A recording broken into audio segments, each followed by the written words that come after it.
देखो भैया, आज की कहानी किसकी है? रोहिंग्या मुस्लिम्स की कहानी आज शुरू होती है। एक कंट्री है, तो उस कंट्री का नाम है म्यांमार। म्यांमार की कैपिटल क्या है? नई पई दाऊ, ये नाम है उसका। ठीक है।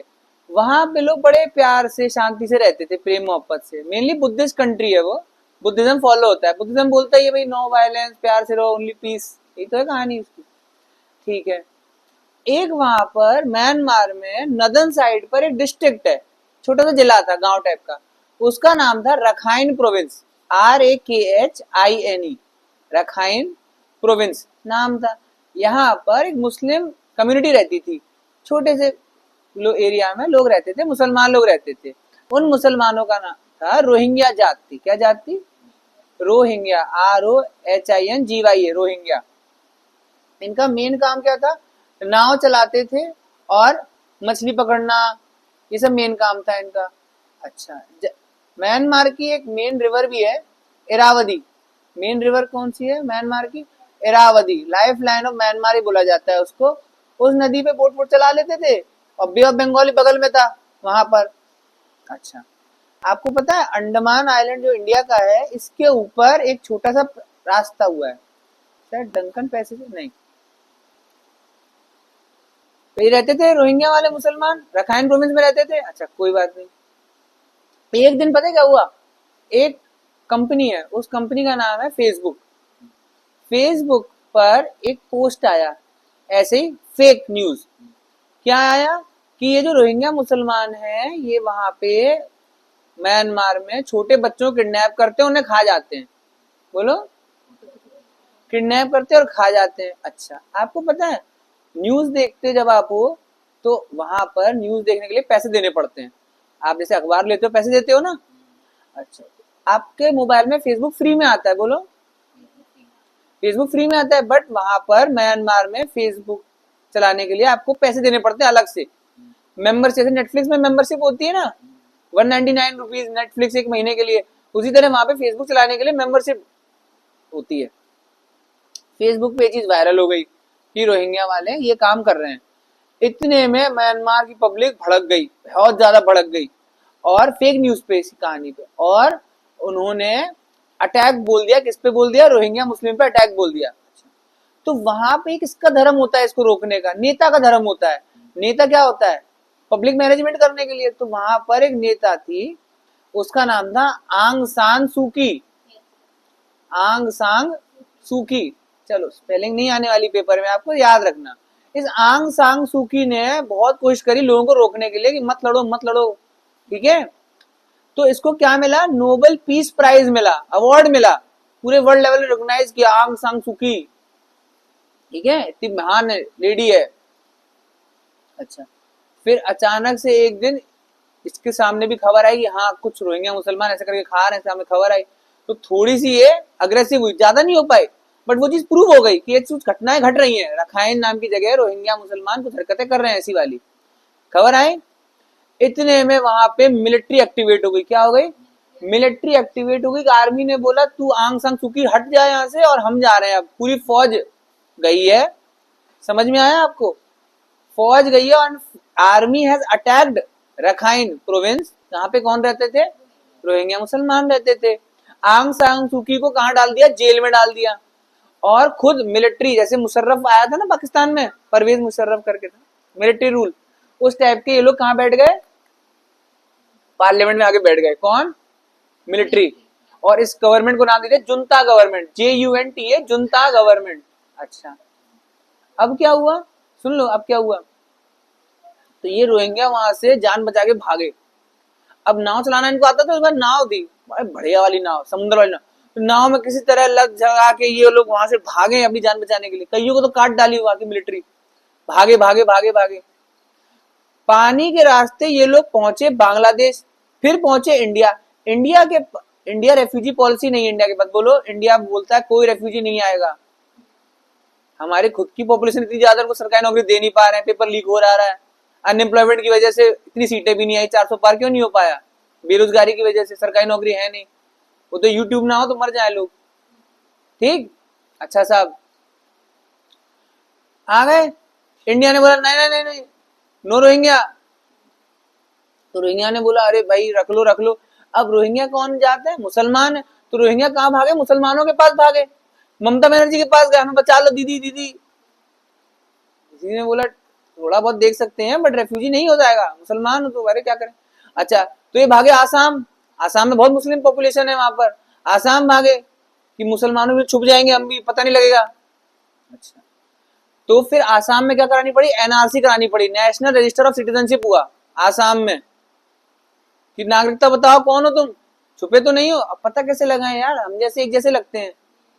फॉर एग्जाम्पल मेरे बगल में पाकिस्तानी बैठा हो, वो भी हिंदी बोल रहा है, मैं भी हिंदी बोल रहा हूँ, एक टाइम पे तो भाई भाई थे, कैसे पता लगेगा कौन है कौन, है ना? अरे भाषा तो वही, कहाँ ले जाओगे, क्या कुछ और उर्दू बोल रहा है। अच्छा अब क्या हुई कहानी? आसाम में एनआरसी हुई, वेस्ट बंगाल में बहुत कोशिश करी ममता बनर्जी ने बचाने की बट नहीं बच नहीं पाए। अरे इंडियन गवर्नमेंट बैंड बजा देती है, फिर अमित शाह होम मिनिस्ट्री के अंडर आता है, सिटीजनशिप किसके अंडर है? होम मिनिस्ट्री वाला। फिर इन लोगों को भगाया गया, फिर ये लोग बोले बांग्लादेश चले जाते हैं। तो भारत सरकार ने बांग्लादेश के साथ एग्रीमेंट किया, हमारे यहाँ जो रोहिंग्या मुसलमान थे उनको हमने थोड़े दिन के लिए शरण पे रखा, खाना पीना तो 1-2 दिन खिलाया जब तक बांग्लादेश से बात हो रही है, और हमने बांग्लादेश को भेज दिया। ये रोहिंग्या वालों को उठा के हमने किसको भेज दिया? बांग्लादेश को, कि तू मुस्लिम कंट्री तू संभाल। बांग्लादेश की हेड वही है शेख हसीना, मोदी से अच्छे रिश्ते हैं, ठीक है। तो मोदी जी ने बोला डन तू जा।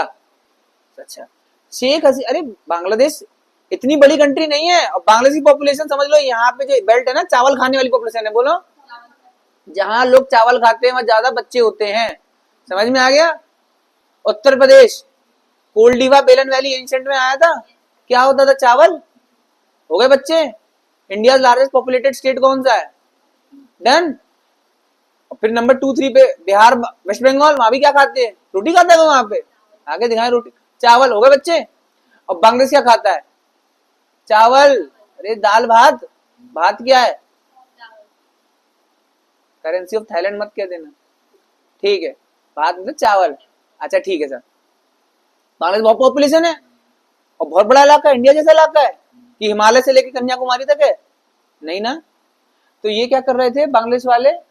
बांग्लादेश खुद अपनी इकोनॉमी संभाल ले, जूट बेच बेच के तो चलता है पूरा देश, ये अपनी आर्मी को पाल नहीं पाता है ढंग से, तो यूएन पीस कीपिंग फोर्स में भेज देता है। World largest contributor to UN peace keeping force blue helmet कौन सा देश है? बांग्लादेश। आर्मी पाल नहीं पा रहा है तो किसको भेज दिया? यूएन पीस कीपिंग को, तू संभाल ले, तू पाल लियो, खाना पीना कपड़े लगते देते हैं वो लोग, ठीक है साहब। बांग्लादेश ने बोला अच्छा तुम मुसलमान हो, अच्छा हमारा तो फर्ज बनता है तुम्हें पालने का, बट हमें भी नौकरी देनी है लोगों को, हमारे लोग वरना रिवोल्ट कर देंगे। तो बांग्लादेश ने, उसके पास एक छोटा आइलैंड पड़ा हुआ है सुंदरबन के पास, उस आइलैंड का नाम है भाषण 4, बोलो BHASHN, भाषण 4। उस भाषण 4 आइलैंड पे मलेरिया और डेंगू फैला हुआ है। मलेरिया डेंगू किससे होता है? बकरी से, भैंस से, गाय से कि मच्छर से? मच्छर से होता है। ऑप्शन आएंगे ऐसे ही आपके पेपर में, ठीक है? डेंगू बकरी काटने से होता है, नहीं भाई मजाक कर रहे हैं, डेंगू मच्छर काटने से होता है। कौन सा? Aedes इजिप्टी, female mosquito. उस आइलैंड में आतंक फैला हुआ डेंगू मलेरिया का, और किसको भेज दिया वहां रहने के लिए?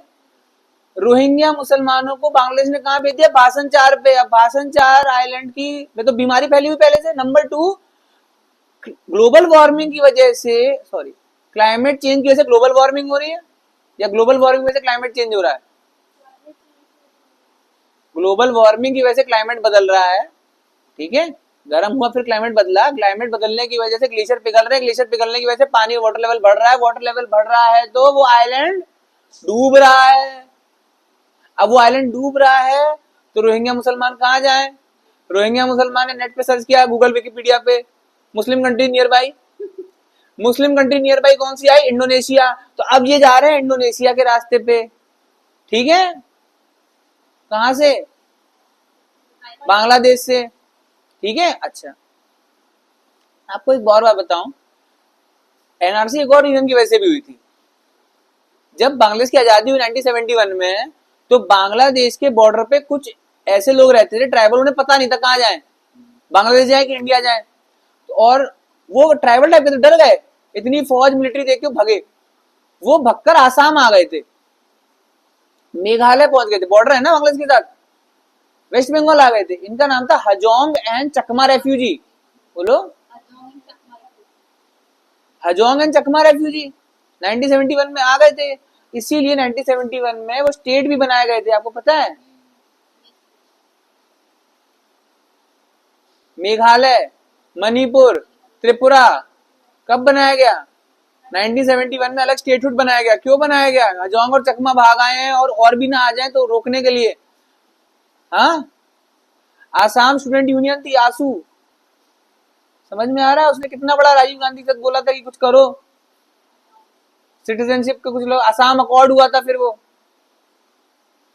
कि जो आ गए सो आ गए, अब संभाल लो। बहुत बड़ी बात होती है यार, क्या लोगों को अंदर लेना बहुत बड़ी बात होती है। हमने सिक्किम को जब लिया था 36 कॉन्स्टिट्यूशनल अमेंडमेंट एक्ट से सिक्किम हमारे अंदर आया था, तो सिक्किम में जितने भी लोग रह रहे थे वो सब हमारे हो गए थे। बहुत बड़ी बात है। तुम समझ लो, तुम टैक्स पेइंग वाली जनता हो, तुम टैक्स देते हो। तुम तो बोल सकते हो कि हम क्यों बोझा उठाएं सिक्किम वालों का। तो हम लोग को मनाया था उस टाइम के, इंदिरा गांधी थी, राजीव गांधी, इंदिरा गांधी, मनाया हम लोगों के सामने प्रधानमंत्री ने आके कि नहीं, आज से ये भाई भाई। बोलो, भाई का बोझ नहीं पता चलता है। एक छोटी बच्ची थी, वो अपने भाई को पीठ पे बैठा के पहाड़ चढ़ रही थी। तो एक बाबा मिले, बाबा ने बोला, अरे बेटी तू थक जाएगी, इसको चला दे, मतलब थोड़ी देर रेस्ट कर ले। तो लड़की क्या कहती है कि भाई का बोझ नहीं होता है, ये मेरा भाई है, इसका बोझ नहीं होता है। खोपड़ी पे बाल लेके बैठे हो, बोझ लग रहा है क्या? अपना है ना, अपनों का बोझ नहीं पता चलता है, ठीक है। पराये का इतना भी, अगर ये हाथ रख दे मेरे हाथ के ऊपर, थोड़ी देर में मुझे आ जाएगा कि हटा ले, है ना। पर वही अगर मेरी अपनी होती तो, अरे हाथ तुम खोपड़ी बैठ जा भाई, हाँ तेरा कोई बोझ नहीं है। समझ में आया? बोझ किसका लगता है? जो अपना नहीं होता उसका बोझ होता है। हमने देखा है ना, कुछ लोग होते हैं बात करते करते कंधे पे हाथ रख देंगे, कैसे इरिटेट सा हो जाते हैं कि हटा ले, जल्दी से हटा ले। कह नहीं पा रहे पर मन तो यही है। पर वही अपना कोई हो, अपने टीचर हो, अपना कोई प्रेम करने वाला हो, अपना भाई हो, अपनी बहन हो, आगे, अरे भैया तुम्हारे ही है सनम, यही तो होता है, ठीक है। आज रोहिंग्या की हालत क्या है? बैंड बजी पड़ी है। इनका नया नाम रखा गया है यूनाइटेड नेशन ने, क्या रखा गया है? Nowhere people.